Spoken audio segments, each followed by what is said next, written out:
ইয়া রাসূলুল্লাহ আমাকে পাক করে দেন। নবীজি মুখটা ফিরিয়ে নিলেন। এরপরে আবার ওই দিকে গিয়ে নবীজির সামনাসামনি হয়ে বলছেন আমাকে পাক করে দেন। নবীজি মুখটা ফিরিয়ে নিলেন, আবার সামনে গিয়ে বলছেন ইয়া রাসূলুল্লাহ আমাকে পাক করে দেন। নবীজি বললেন তুমি কি এমন নাপাকের কাজ করেছো যে আমাকে তোমাকে পাক করা লাগবে?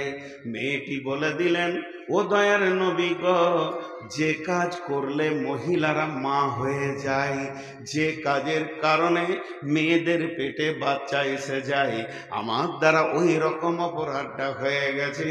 আমার পেটে বাচ্চা এসে গেছে, আমি অন্তঃসত্ত্বা হয়ে গেছি। নবীজি আপনি আমাকে পাক করে দেন।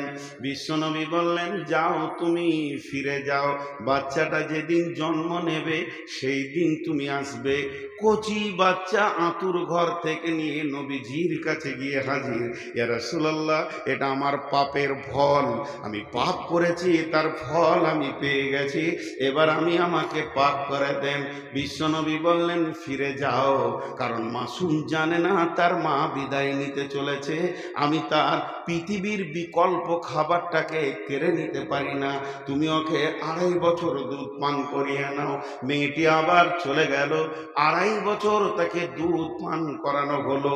ওই বাচ্চাটাকে নিয়ে হাতে একটা টুকরো রুটি দিয়ে রুটি বাচ্চা ছিঁড়ছে, এটা দেখিয়ে বলছেন ইয়া রাসূলুল্লাহ এবার আপনি আমাকে পাক করে দেন। এই মেয়েটার কাছ থেকে ছেলেটা নিয়ে কোনো একটা সাহাবীর জিম্মাতে নবীজি দিয়ে দিলেন এবং বললেন ওকে পাহাড়ের ধারে নিয়ে গিয়ে তোমরা রজম করে দাও। মেয়েটাকে পাথর ছুঁড়ে মারা হলো। একটা সাহাবী পাথর ছুটতে ছুটতে উটের হাড় ছুঁড়ে দিয়েছিল, আর মেয়েটার কপালে কিংবা দেহে লেগে ফিরিঙ্কি দিয়ে রক্ত এসে ওর জামাতে পড়ে যায়। বিশ্বনবীর কাছে এসে বলেন ইয়া রাসূলুল্লাহ ওই নাপাক মেয়েটার কাপড় রক্ত আমার শরীরে লেগে গেছে। বিশ্বনবী বললেন কি বলছো তুমি নাপাক বলছো, কি বলছো তুমি নাপাক বলছো? একবার ভেবে দেখলে না মেয়েটার ঈমান কত স্ট্রং? তিনবার মওতের মঞ্চে সে এসেছে, সে তো জানে আমাকে পাথর ছুঁড়ে মারবে, সে তো দেশান্তর হয়ে যেতে পারতো, পালিয়ে যেতে পারতো, তাকে তো বন্দি জীবন করে রাখা হয়নি। তার ঈমান কত স্ট্রং, এই রকম মতকে সে গ্রহণ করে নিয়েছে, আখিরাতের জাহান্নামকে সে চোখে দেখেছে আর দুনিয়ার আযাবকে গ্রহণ করে নিয়েছে। হে আমার সাহাবী, এই মেয়েটি তওবা যদি হিজাজবাসীকে দিয়ে দেয়া হয় সকলের গুনাহ মাফ হয়ে যাবে। অতএব এই রকম একটা মেয়ে, ঘটনা থেকে আমরা কি পেলাম? ঘটনা থেকে আমরা কি চেতনা পেলাম? ঘটনা থেকে একটা চেতনা পেলাম, ঈমান মজবুত হলে আপনার আমার জন্য মওতের মঞ্চে দেখতে হবে না। ঈমান আমাদেরকে ওই জায়গায় পৌঁছে দেবে যে জায়গায় আল্লাহ রাজি আছেন, রসুল রাজি আছেন। ঈমান একটা স্ট্রং ক্ষমতার নাম। মসজিদে ঢুকাইকে ঈমান, রোজা রাখাইকে ঈমান, আল্লাহ তো সবই করেন, তো ঈমান এমন একটা স্ট্রং জিনিস দিয়েছেন শরীরের ভিতরে।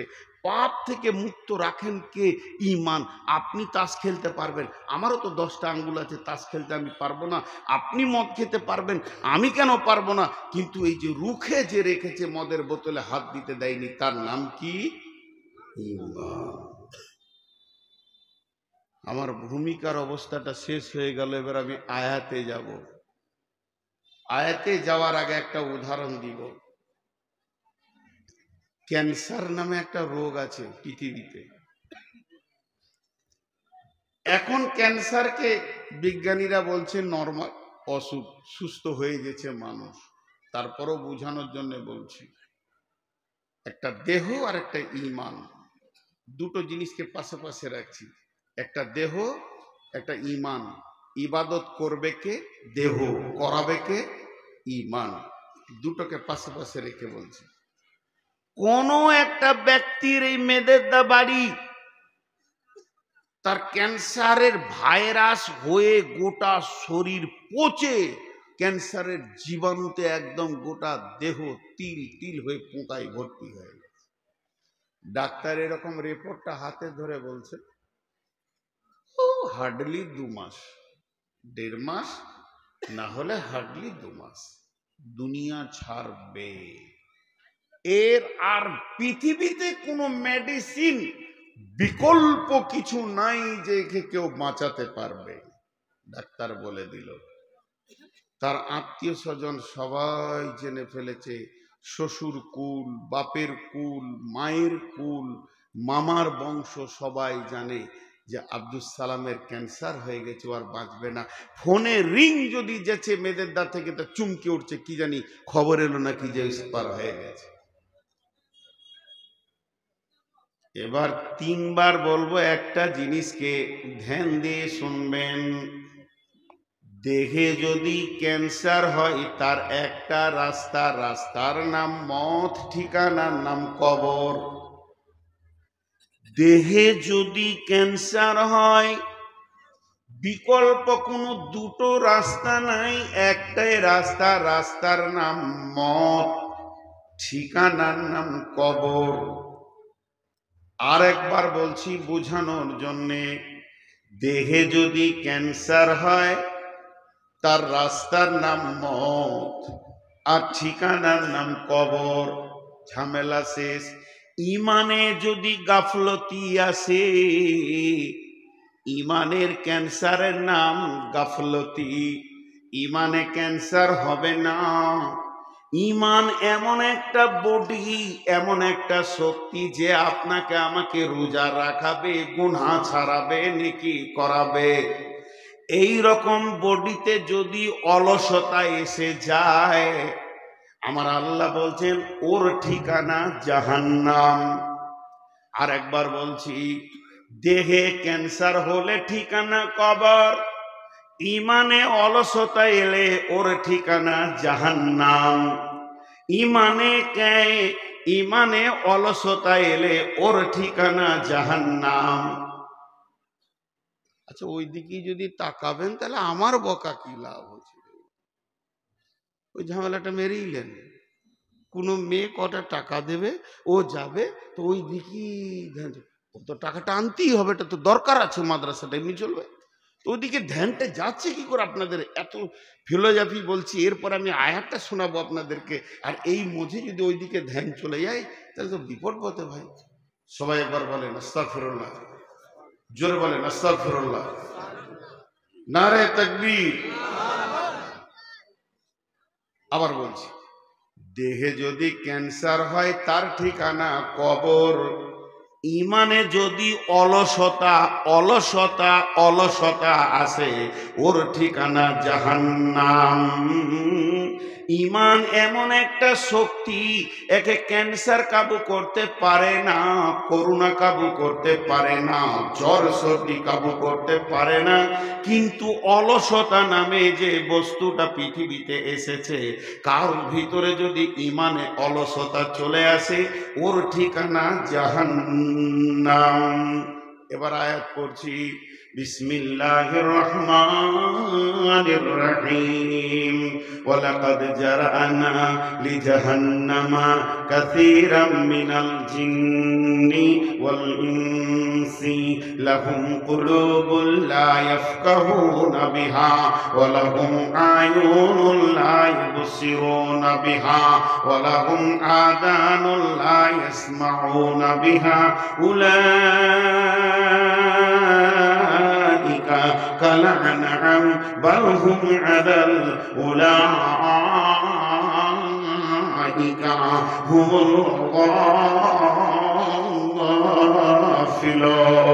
গাফিলুন। আল্লাহ তাবারাক ওয়া তাআলা বলছেন, এই আয়াতের তরজমাটা শুনেন, হাতগুলো ধরে বলছি, খুব মনোযোগ দেন, খুব মনোযোগ দেন। আল্লাহ তাবারাক ওয়া তাআলা বলছেন, কঠিন কিয়ামতের দিনে যখন জিন ইনসানকে এক জায়গায় জমা করব, সেই দিন আমি দল দল দল দল মানে একদম বোঝা বোঝা মানুষকে এবং জিনকে জাহান্নামের ভিতরে ঢোকাবো, জাহান্নামের ইন্ধন বানাবো, জাহান্নামের জ্বালানি বানাবো, জাহান্নামকে প্রজ্বলিত করব। কাকে দিয়ে? জিনকে দিয়ে এবং ইনসানকে দিয়ে। আল্লাহ তাবারাক ওয়া তাআলা বলছেন, কারণ কি? কারণ কি? কারণটা শুনে নাও। তাদের দিল দিয়েছিলাম, দিল নষ্ট হয়েছে। চোখ দিয়েছিলাম, নষ্ট করেছে। কান দিয়েছিলাম, নষ্ট করেছে। মনুষ্যত্বের জীবন দিয়েছিলাম, সেটাকে ক্রস করে পশুত্বে জীবন গ্রহণ করেছে। শুধু পশুত্বে গিয়ে স্টপ নেয়নি, সেটাকেও ক্রস করে নিচে চলে গিয়ে পশুর থেকেও খারাপ জীবন যাপন করেছে। এখন আমরা যদি আল্লাহকে বলি, কেন কেন কেন কেন কেন কেন কেন মানুষটা এত নিচে নামলো কেন? তার চোখ কান দিল নষ্ট হলো কেন? মনুষ্যত্ব নষ্ট হলো কেন? সে পশু হয়ে গেল কেন? তার থেকে নিচে গেল কেন? কেন কেন কেন কেন? আল্লাহ একটাই উত্তর দিচ্ছেন, উলাইকা হুমুল গাফিলুন। এরা ছিল অলস অলস অলস অলস, গাফিল গাফিল গাফিল।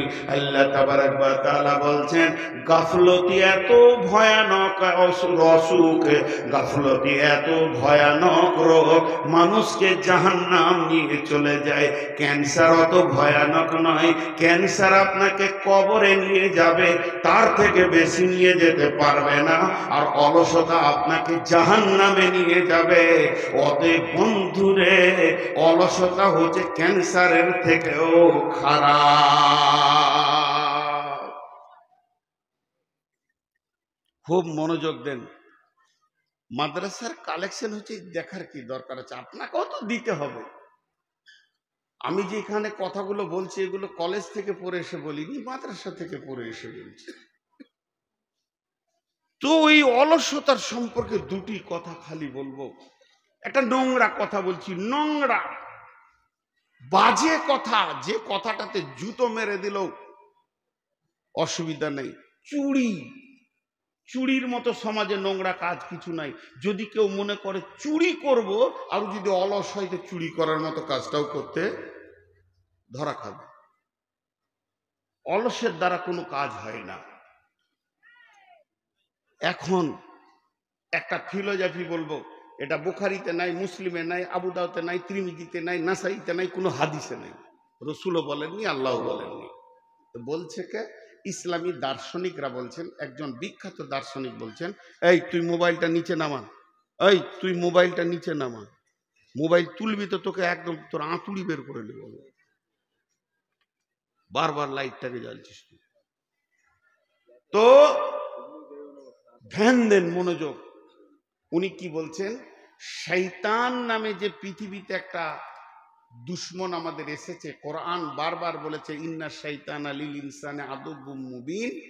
সেই শয়তান জিনেদের ভিতর থেকেও আছে, মানুষের ভিতর থেকেও আছে। টোটাল শয়তানের চক্রান্ত হচ্ছে 60,000-এর উপর। ও গুনেছে, ওর বাপ গুনেছে, ছেড়ে দেন। 60,000-এর মধ্যে 42,000 ইবাদতের ভিতর দিয়ে না জাহান্নামে নিয়ে যাবে, নামাজ রোজার ভিতর দিয়ে জাহান্নামে নিয়ে যাবে।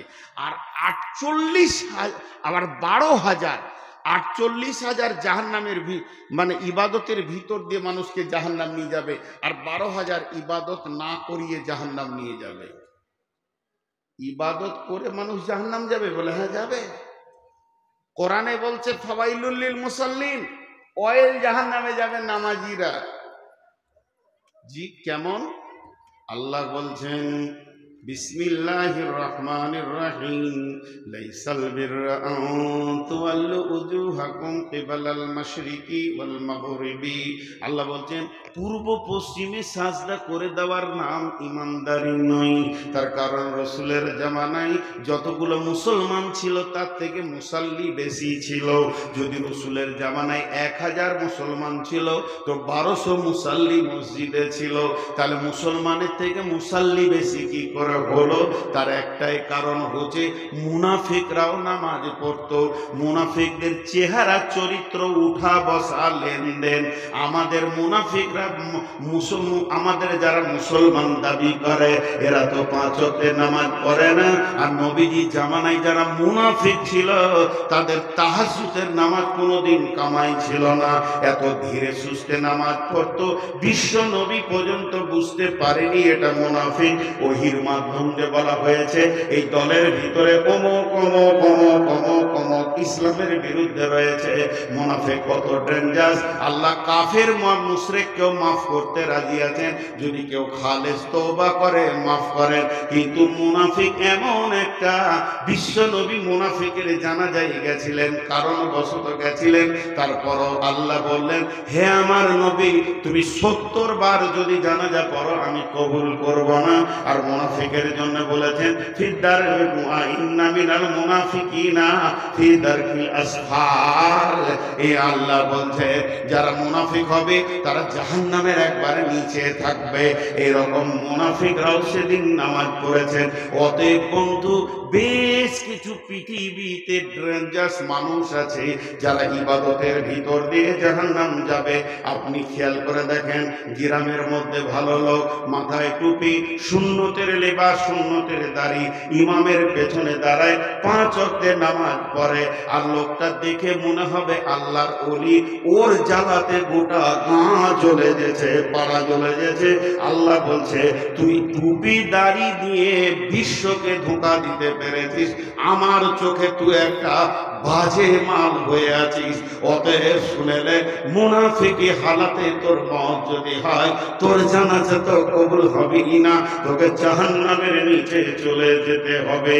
অতএব শয়তানের যতগুলো চক্রান্ত আছে, 60,000 70,000 হোক আর 1 লাখ হোক, মানুষকে ইবাদতের ভিতর দিয়ে জাহান্নামে নিয়ে যাবে, আবার ইবাদত না করিয়ে নিয়ে যাবে। তার মানে এবার টোটাল একটা কথা বলে দি, ভাইয়া আমার, বন্ধু আমার, বাপজি আমার, মা আমার, ও সোনা মানিকের দল, বেটির দল, একবার কান করে শুনে নেন।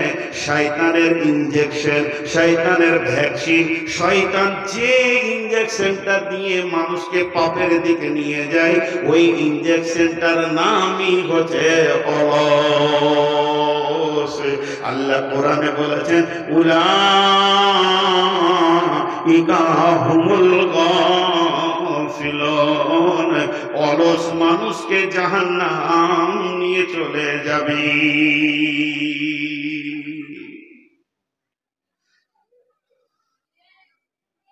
মা বোনেরা কথা বলিয়েন না গো ভাই, আপনাদের বিরক্ত লাগছে?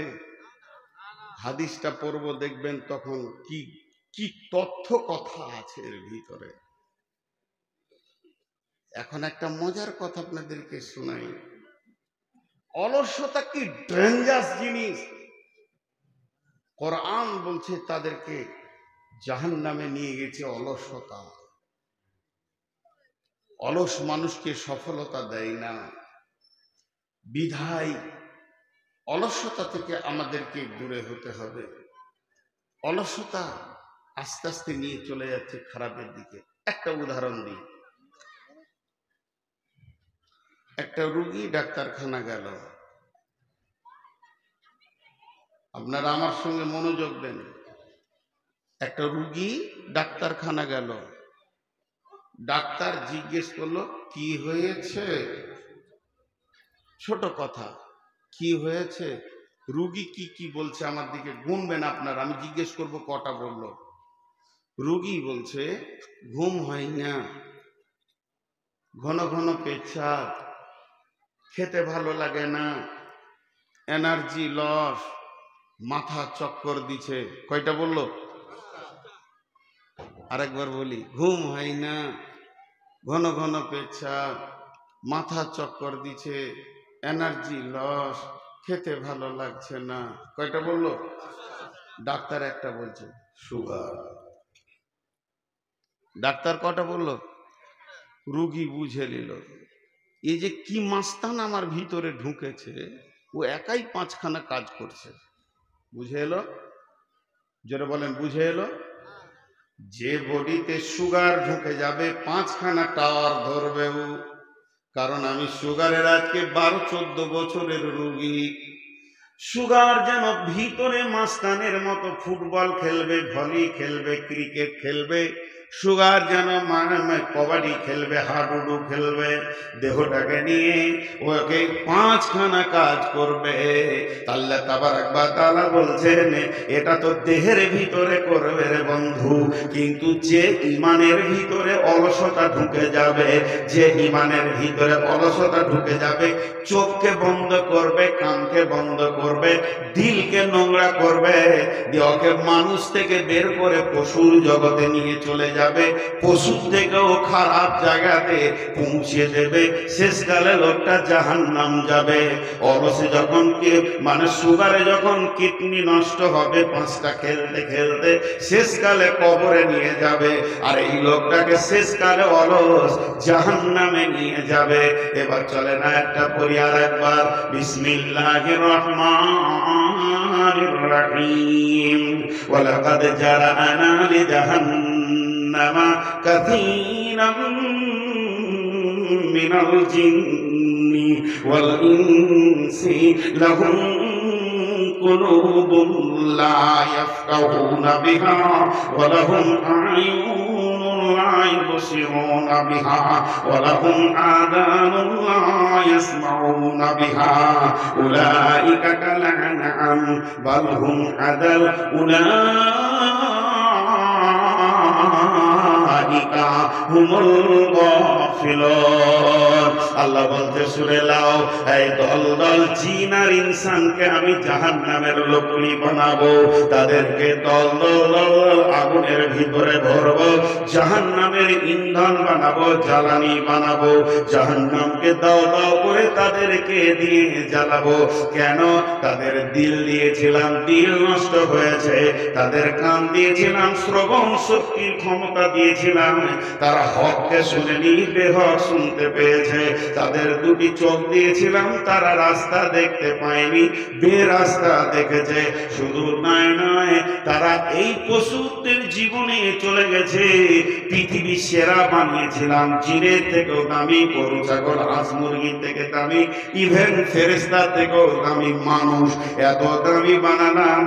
কিন্তু তারা সেই দামি না থেকে পশুর জগতে চলে এসেছে। শুধু পশু হয়েও সে ক্ষান্ত হয়নি, বালহুম আযাল, তার থেকেও নিচে চলে গেছে। কেন কেন কেন?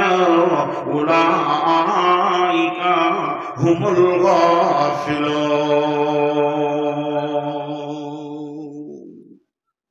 অলসতার সোপান করেছে। এখন একটু ঝগড়া করি আপনাদের সঙ্গে।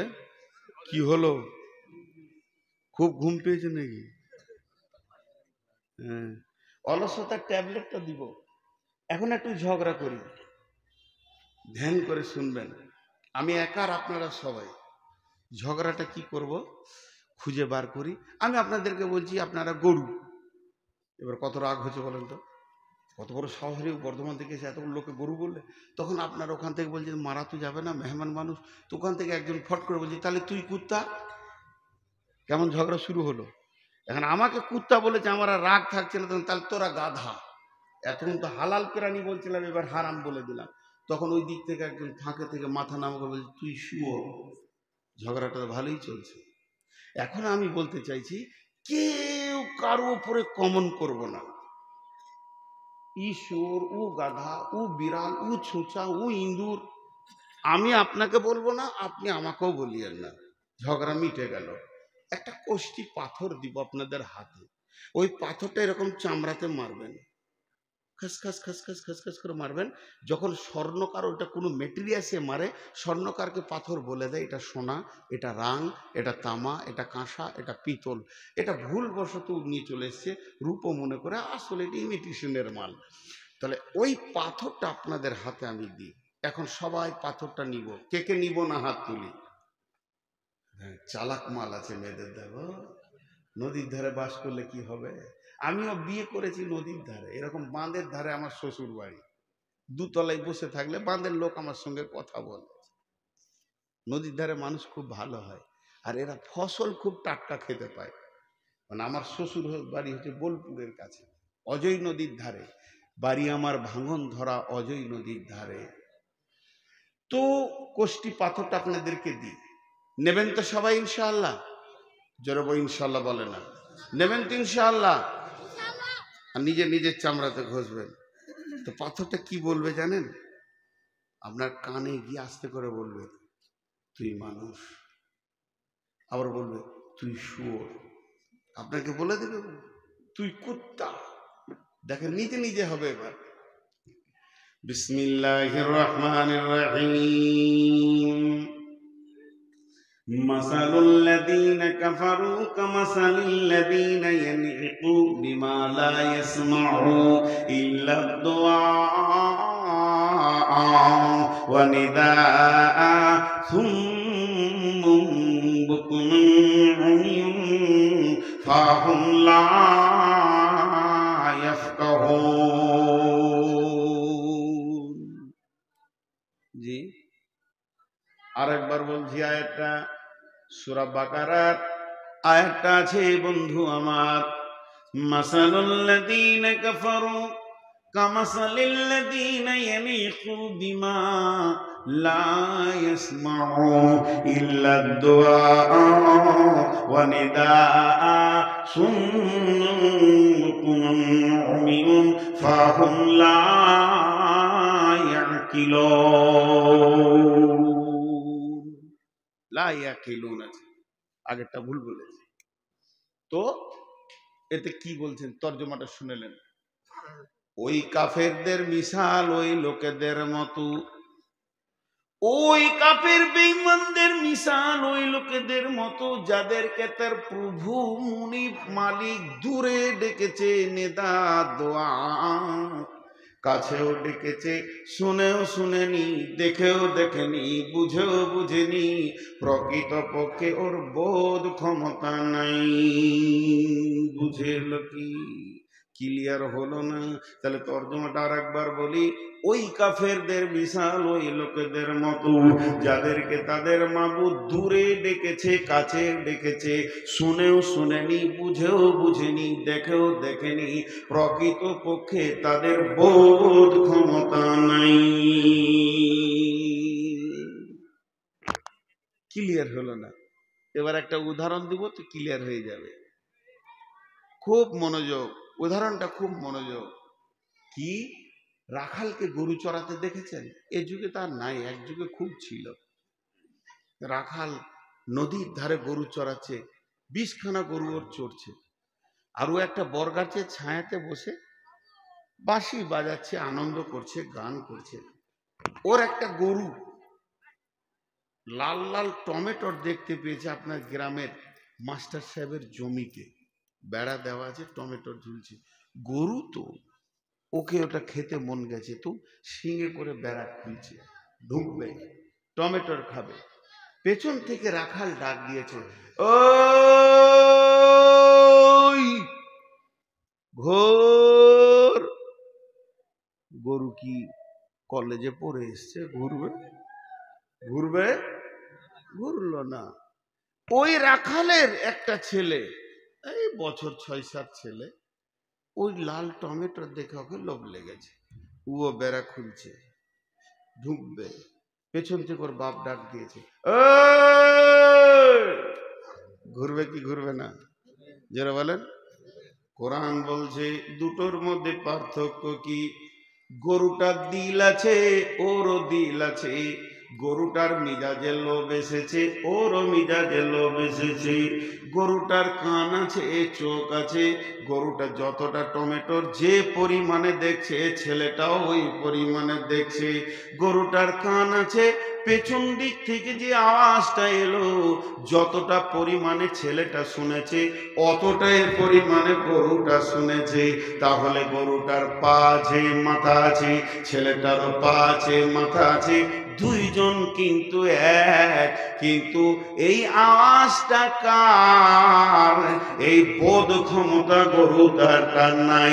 আর ছেলেটার এক্সট্রা একটা বেশি আছে, সে বুঝেছে আমার মতো আমার মুনিব আমার গুনহাকে দেখেছে, সে হাত দিয়েছে, নিজেকে অপরাধী মনে করে আবার ফিরে চলে গেছে। তার মানে হচ্ছে গরুটার মধ্যে একটা জিনিস নাই, বোধ ক্ষমতা নাই, যেটা আমার মালিকের ডাক। আর ছেলেটার ভিতরে একটা জিনিস আছে, বোধ ক্ষমতা আছে, এটা আমার মালিকের ডাক। গরুটার সমস্ত পাশ কোনো কাজ করলো না, শুধু বোধ ক্ষমতার অভাবে। আর ছেলেটার সমস্ত পাশ কাজ করলো, বোধ ক্ষমতা আছে বলি। আমার আল্লাহ বলতে চাইছেন মেয়েদের কেন অত্র এলাকায় জোহরের আজানে গোটা এলাকা তোলপাড় হয়ে গেছে। গোটা বেলডাঙ্গা থানা নয়, গোটা মুর্শিদাবাদ নয়, পশ্চিমবঙ্গ প্রত্যেকটা মসজিদ থেকে মালিকের ডাক আসছে, হাইয়া আলাস সালাহ।